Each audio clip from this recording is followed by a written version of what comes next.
नमस्कार मंडळी, अलकास किचनमध्ये तुमचं स्वागत आहे।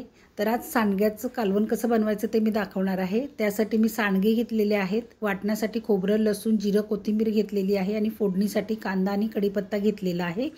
तर आधी मी हे खोबरं, लसूण, जिरं आणि कोथिंबीर हे वाटण करून घेणार आहे। त्यासाठी मी हे सगळं मिक्सरच्या भांड्यामध्ये टाकते। आधी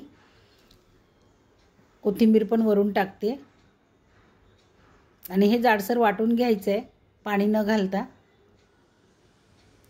अशा प्रकारे आपण जाडसर वाटण करून घ्यायचं आहे। आता कढई ठेवली गॅसवरती, एक पळी तेल घालते। त्याच्यामध्ये सांडगे आपण तेलामध्ये आधी भाजून घ्यायचे आहेत।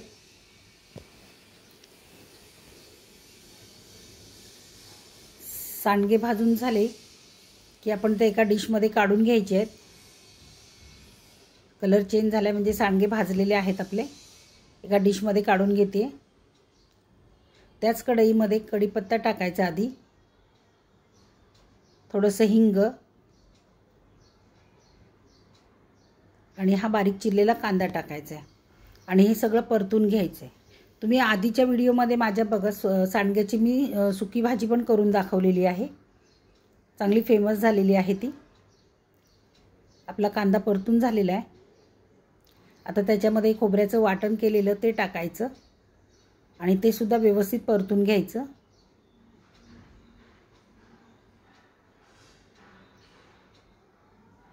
हे परतून झाल्याच्या नंतर आपण हे मसाले घेतलेत, हळद, धना पावडर, गरम मसाला, जिरं पावडर आणि घाटी मसाला, हे पण त्याच्यामध्ये आपण टाकायचं आहे।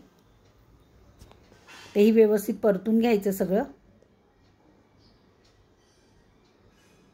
हे परतून झालं की आपण ते भाजून घेतलेले सांडगे जे आहेत ना, ते पण त्याच्यामध्ये टाकायचे।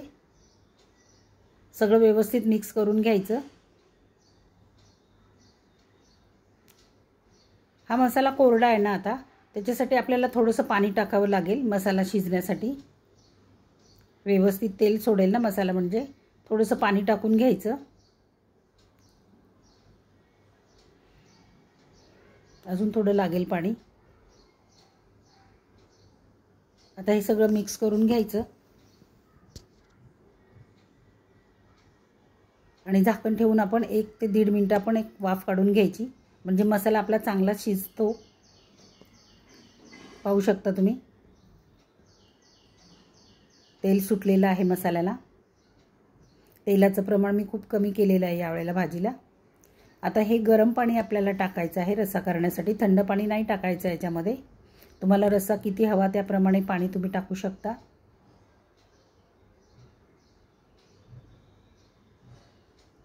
जास्त पातळ पण नाही आणि जास्त एकदम घट्ट पण नाही। चवीप्रमाणे मीठ घालायचं आहे। मिक्स करून घेऊया। झाकण ठेवून आपण सांडगा शिजवून घेऊया।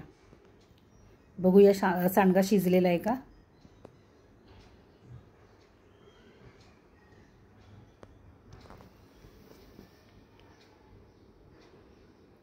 व्यवस्थित शिजलेला आहे सांडगा, म्हणजे आपले सांडग्याचं कालवण तयार झालेलं आहे। आता वरून थोडीशी कोथिंबीर टाकूया। सांडग्याची आमटी आपली तयार आहे। व्हिडिओ शेवटपर्यंत पाहिल्याबद्दल धन्यवाद। व्हिडिओ जर आवडला तर लाईक करा, शेअर करा, सबस्क्राईब करा। थँक्यू।